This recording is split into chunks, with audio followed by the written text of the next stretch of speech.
All right, Dan, thanks so much. Making headlines, the pro-life and pro-choice debate took center stage at the State House once again today. A panel of senators took up a bill that some say would ban almost all abortions if it's signed into law. Our Capitol reporter Jason Raven was at that meeting today.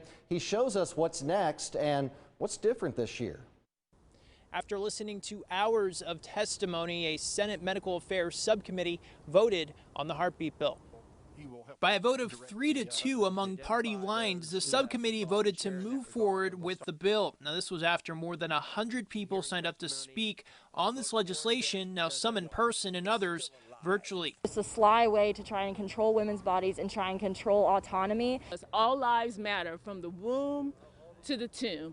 The bill would ban an abortion when a heartbeat is detected. Now, most doctors we spoke with say this is about 6 weeks into a pregnancy. Now, supporters of the legislation say South Carolina needs to follow the lead of other southern states that have laws like this on the books. Now, the House passed a similar bill in 2019, but it stalled in the Senate last legislative session. There are a lot of people who look at this issue as a women's health issue. The reality is it is a human life issue. Now, critics of the bill say they don't believe lawmakers should be taking up this issue while the state is struggling to control a pandemic. It's clear that the legislature does not have the priorities in check for what's happening in our state and in our country right now. The Palmetto Family Council says this is a pressing issue for conservatives across South Carolina. Setting it as S1 is a statement by Republicans that this is a priority they're going to be focusing on and trying to get that across as quickly as possible. And they say with an increased Republican majority in the Senate, the bill has a better chance at passing than it did in 2020.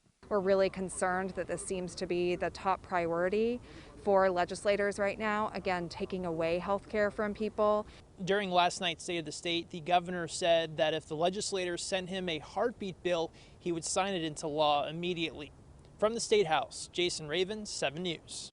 According to DHEC numbers, in 2019, there were more than 2,500 abortions performed in South Carolina after 6 weeks into a pregnancy.